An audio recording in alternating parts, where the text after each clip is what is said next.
Will Craig Counsell be the new manager of the New York Mets? We'll discuss on today's show. You are Locked On Mets, your daily New York Mets podcast. Part of the Locked On Podcast Network, your team every day.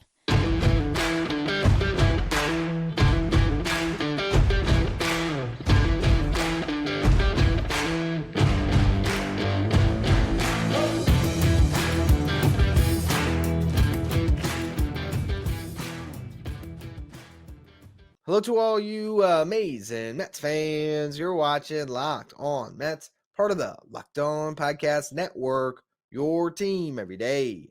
I'm your host, Ryan Finkelstein. If you don't find any of my work, follow me on Twitter at FinkelsteinRyan. You can also find some of my writing at justbaseball.com, where I work as the managing editor. Swing for the fences on Sleeper Picks, and you can win up to 100 times your money. Download the Sleeper app, use promo code Locked On. You'll get up to a $100 match on your first deposit. Terms and conditions apply. See Sleeper's terms of use for details. Currently operational in over 30 states. Check out Sleeper today. Well, the wild card round of the playoffs is over. All 4 series end in sweeps. Now, in the past 2 years, 7 of the 8 series have all ended in sweeps. The one team who was able to take it to a third game is the Mets last year. But that doesn't really mean anything now, does it? But what has come out of all of these sweeps is the Brewers are not out of the playoffs. Craig Counsell is officially a free agent, and he is the top managerial free agent on the board and clearly the front runner to be the New York Mets' next manager. We have been looking at Counsell for as long as we've been looking at Stearns, it feels like. Everyone has sort of been connecting these dots, following these tea leaves. I know I've spoken about it many times in the past. How, okay, David Stearns steps down from his Brewers job. Oh, Craig Counsell under contract for his last year with the Brewers. Would it make sense that if David Stearns took over as the president of the New York Mets, that his first mode of operation would be get Counsell to be his manager again? A guy that is widely regarded as one of the best managers in baseball. We've all seen this coming, and it makes sense because look, Counsell has a great resume, and it's similar to the one that you hired Stearns off of. The Brewers have been a very successful, well-run franchise dating back to when Stearns took over in 2016. And Counsell didn't have a great first couple of years, didn't have a good first season managing the club in 2015. He was hired before Stearns came in there. 2016 wasn't great, and then beyond that, they started to figure it out as a franchise. So over the last 6 years, the Brewers have made the playoffs in 5 of those 6 seasons. And last year, they narrowly missed the playoffs, and they've won the NL Central 3 times. But the biggest thing is what David Stearns said himself in his introductory press conference. When it comes to the manager position, he said, quote, "I view the manager position as a true partnership, someone that is working side by side with me and the rest of our baseball ops group. The manager has so many responsibilities these days. It's a big job, but first and foremost, it's the ability to manage people." He views the manager position as a true partnership. He's had a lot of success in running a baseball operations department, and the one manager he's ever worked with is Craig Counsell. So if that's how he views the manager position, it's because of the partnership that he had with Counsell. And so now here's an opportunity to reunite these guys and make this Milwaukee East with a lot more money.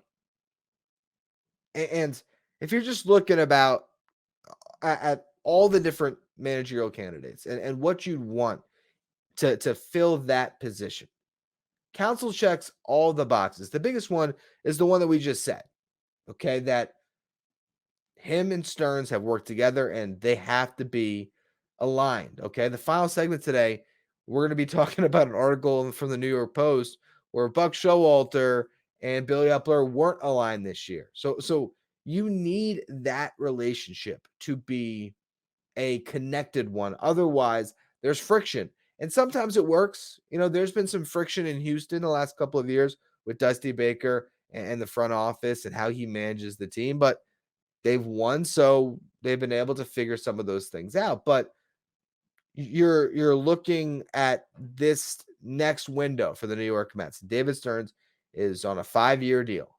How you maximize this window with Stearns leading your baseball operations department. It is clearly to get the manager he wants. So that's the first big box he checks. But then also, former players seem to relate really well to the guys that are playing the game today. Look around baseball, some of the best managers, former players. Okay.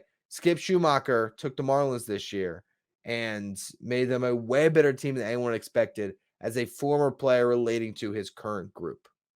When you see Dave Roberts with the Dodgers, hell, Dusty Baker is a former player, long time ago, but still, the best managers in the game, and a lot of the managers in the game, are former players. And Craig Counsell had a 16-year career, and it ended in 2011. So even though he is now a decade removed from playing, he started managing the Brewers in 2015, 4 years after playing. So he's been in the game this whole time.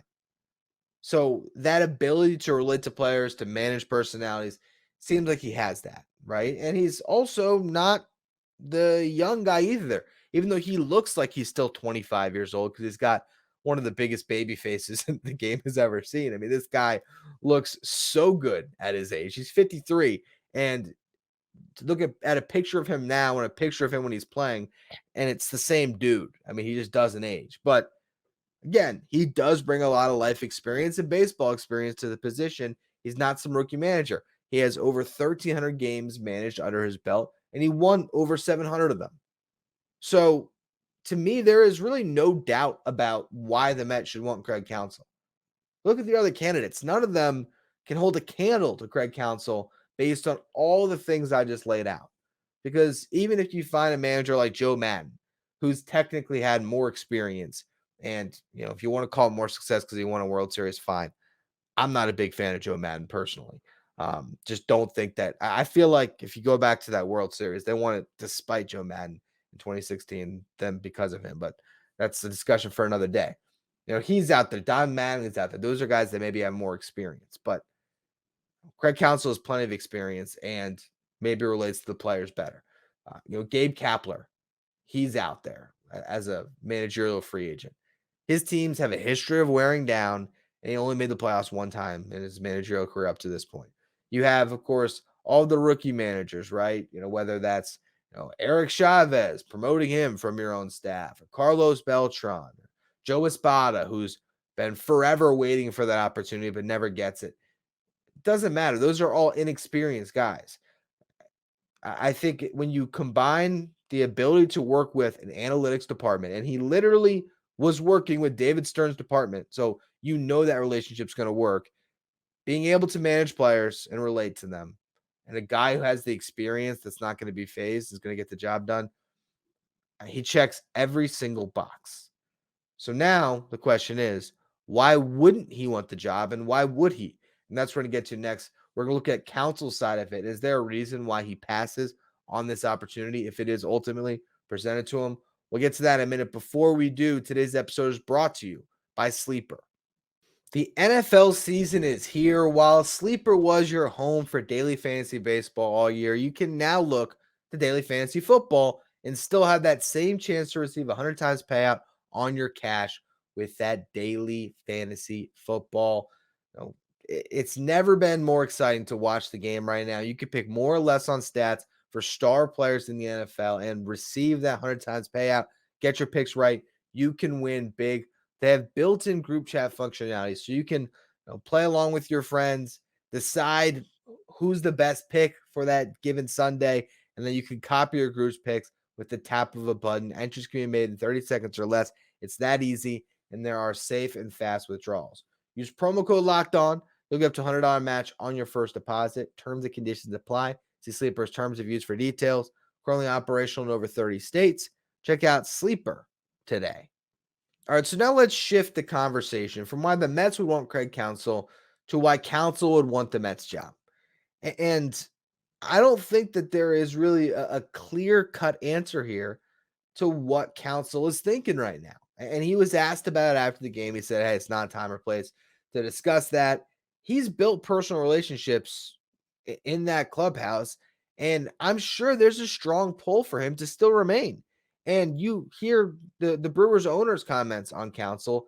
there's no doubt they want to keep him. They want to retain him. They want to give him a long-term contract and have him be their manager for years to come if that is what he wants. But also feels like they sort of owe him the opportunity to, at this point, as he is a free agent, explore the market and also explore what he wants to do. Because there's been also a little bit of talk throughout the year that maybe Counsell wants to step away.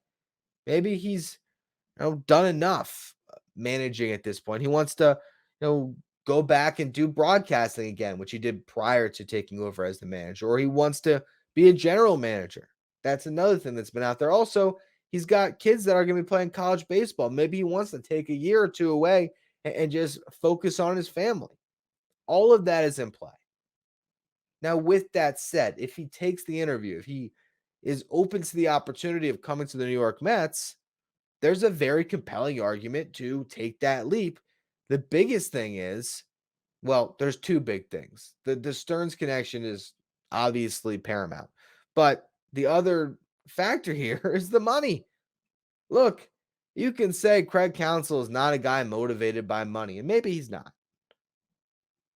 Still, in a 16-year playing career, he made a little bit over $22 million. I don't know what the Brewers pay their manager, but I'm guessing it's not the top of the league.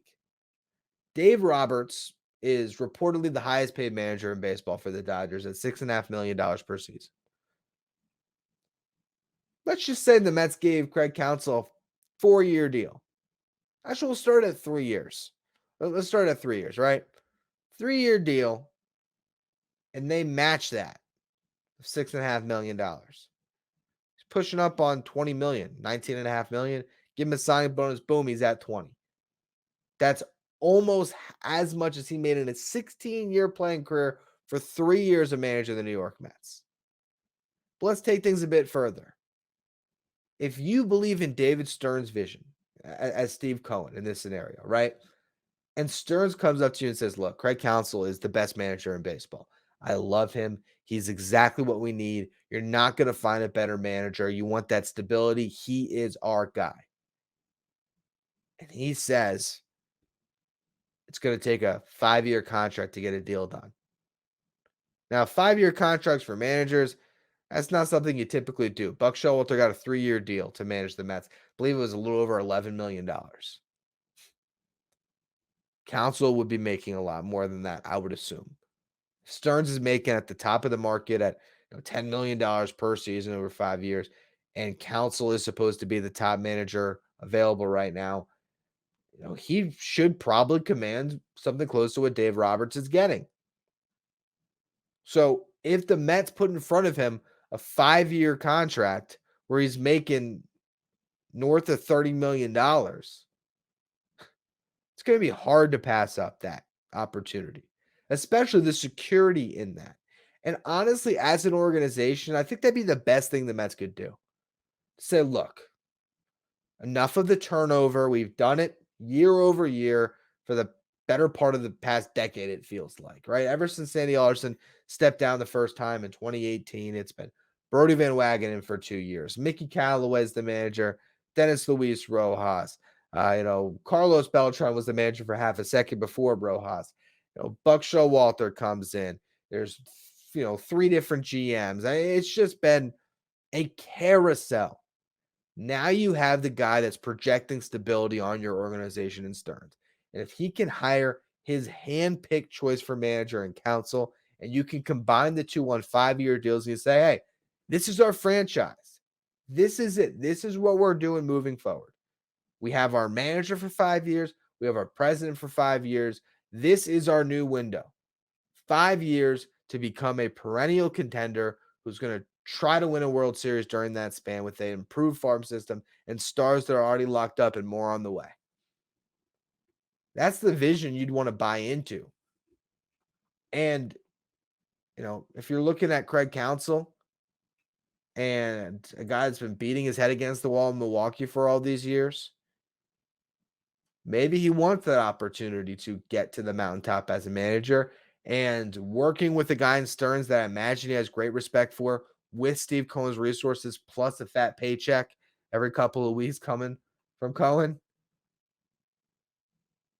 I could see how he would talk himself into not taking that year away and jumping on this opportunity before it passes him by to become the New York Mets' next manager. And at this point, very similar to when we were still wondering what would happen with David Stearns, and I kept on saying, this is going to happen, this is going to happen. I'm not quite as confident on Counsell, but I'm pretty damn close. I think they'll go through their process. They'll make it look good. They'll bring in a bunch of people to get interviewed, but I really feel like the net result of this thing is going to be Craig Counsell, David Stearns, Milwaukee East going for it here with the New York Mets. So we'll see what transpires. But speaking of a GM and a manager relationship, Billy Eppler and Buck Showalter were at odds all year over Daniel Vogelbach. A very interesting story from a source to the New York Post. I wonder who that source could have been. Discussed that saga throughout the season. It's a very interesting report. I want to get to that in the final segment. Before we do, though, today's episode is brought to you by Bunches. Bunches is a new app built just for sports fans where you can chat sports in real time. Click on the link in the show description to join the app or go to the Apple App Store and download Bunches now, because this is your chance to get in on the conversation with other Locked On sports fans. Bunches is the place where sports fans chat, and they have the Locked On MLB group chat on Bunches where you can go there now and connect with other baseball fans, chat your favorite team, and keep up with all the latest MLB news. Download the Bunches app today, and when you do, our friends at Bunches have featured the Locked On MLB Bunch in the Discover tab. You can also click the link in the description to join the Locked On MLB Bunch community today. Now, before we get into the saga that was Daniel Vogelbach, Buck Showalter, Billy Eppler, how there was a great dispute over Vogie's playing time this year, I do want to tell you all again about our subtext. You can find a link in the episode description. This is a way where you can get text updates from me about the New York Mets, about the show, and you can also ask me questions or communicate back and forth through text. Been a lot of fun so far to interact with some of the everyday Locked On Mets listeners. I appreciate all of you who take the time to subscribe. There's a 2-week free trial, then it's $4.99 a month. You can again find that link in the description. Now, getting to the big story in the New York Post from Mike Puma, titled, let's get this right here. Mets, Buck Showalter, Billy Eppler butted heads over Daniel Vogelbach's playing time. I just got to read straight from Puma's article here in the beginning because it's fascinating. It says in the lead, as the Mets woes deep in this season, Daniel Vogelbach's presence first in the lineup, then on the team, became a polarizing issue between the front office and manager. Vogelbach, acquired by the Mets at the 2022 deadline, was the team's designated hitter this season against right-handed pitching. But the 30-year-old slumped early in the season, and manager Buck Showalter, according to a source, met resistance from general manager Billy Eppler at various points when trying to employ options other than Vogelbach at DH against right-handed pitching. Showalter was told he had to play Vogelbach, the source said. First of all, the source. I'm not saying it's definitely Buck Showalter, but it certainly is an article that is written in the perspective of Buck Showalter. Whether he spoke directly to Mike Puma or someone close to Showalter spoke to Puma. And why he got this out there, I really don't know. The story itself, to me, is in some way secondary to just how weird it is that this is a story that's coming out. Was this his greatest frustration all season? Did he actually want to play all the young guys and we didn't know it? In some ways, that's what it's almost seeming like, right? But then again, it says, here actually is right here. Right back to the article. Part of the manager's opposition to Vogelbach was philosophical. Showalter viewed the DH spot as one that should be used in a rotation, allowing position players a partial rest while remaining in the lineup. So that would be okay. Giving Pete Alonso a rest. And then that would put Mark Vientos in the lineup, theoretically, at first base. Maybe that's getting Nim off his feet. Well, then how does that work? Okay, at a point in time this year where the Mets were, contending or trying to, I guess. Maybe that would have been more playing time for Mark Canha. Or Tommy Pham over Vogelbach. And I agree with all those guys playing over Vogelbach. I mean, I have my gripes all season about this, and in some respects, it absolve some of the blame that I put on Buck for how he managed the team. And it does, put some questions towards Billy Eppler for sure. With that said, again, it's sort of weird that this comes out now and it doesn't really change anything. I mean, it's not like Buck Showalter is going to get his job back or he's going to get a new job because suddenly, whatever team, let's just say it's the Guardians. I don't know if he would even want to manage the Guardians, but Terry Francona stepped down. Are they going to be like, oh, we were going to hire Buck because we were thinking, why was he playing Vogelbach? But now, what it does express, though, is some discontent between Showalter and Eppler, and that's going to come natural when a season has been as disappointing as this one was. I think the biggest thing for me is I'm now concerned that Vogelbach's going to be back with the Mets next year. Like, was this Billy Eppler refusing to give in and admit defeat on a past trade that he made? Was this an analytics department that really believed in his getting on base? And look, if this was actually Buck Showalter's opinions in this article, and that's how he felt all year, that Daniel Vogelbach's skill set was not worthy of being in the lineup, I agree. Like, how many times did I come in this show and gripe about the fact that, hey, even if he gets on base, getting on base via a walk when the guy is as slow as Vogelbach is, it doesn't do much for you. A base hit doesn't do much for you because he's stapled to first base and it takes a triple to get him home. And even then he might get thrown out at the plate. I mean, that's just the reality of his limited skill set. And the fact that he couldn't be used in the field apparently as well is something that, um, bothered Showalter. And again, it even gets even further into it where Showalter was even questioning why he was on the roster at the deadline. If there was an expectation that he might be moved, and when he wasn't, there was some internal debate at the time as to whether Ronnie Mauricio should be promoted from AAA and receive the playing time. And Vogelbach had a great month of August. Then September, they went full youth movement. So maybe it was the front office that was making the lineup card all year. But I just, the thing is, it's a new front office now. Yes, Eppler's still there, but Eppler's not making the decisions anymore. Eppler is now working in this front office to service David Stern's vision. And David Stearns is going to bring in new people in that front office, and it's going to be a collaborative effort. And I really don't think that this has much bearing on what happens moving forward. Mike Puma does note in the article that there's a commonality between Eppler and Stearns as they both acquired Vogelbach. At one point, Vogelbach played in Milwaukee under Stearns. I'd hope that he's still off the team. I think that DJ Stewart showed enough that he should be the one tendered a contract and Vogelbach shouldn't. And you have too many young players that need opportunities to continue to waste your time on Daniel Vogelbach. I mean, you have Mark Vientos, who I think showed more in September than Vogelbach showed in any month this season with the home runs that he hit and the value that can bring you from the DH position. So I still am of the belief that he will be non-tendered, but I am now, I guess, the takeaway that I really grab from this is, maybe he's going to stick around. Like, is Billy Eppler just in love with him? Is the front office just in love with Daniel Vogelbach? And they're going to be that committed to keeping him? Is he that good of an at-bat in their eyes that it's worth it? I don't know. I've said it way too many times on this show, probably just how much I hate how he clogs up your roster, how you almost need to accompany Vogelbach with a speedster to make the roster spot function. And then the fact that he doesn't play, I mean, all of it. I mean, we don't have to get into it more. But again, I think this shows you why you need that continuity between manager and general manager.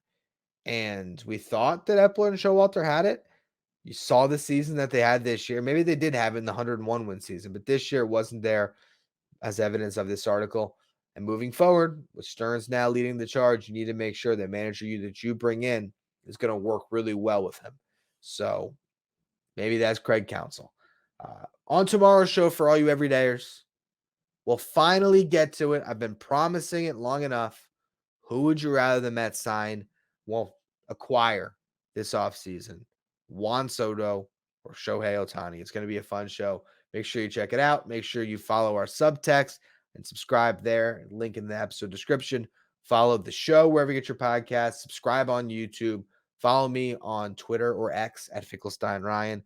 And follow the show at Locked On Mets.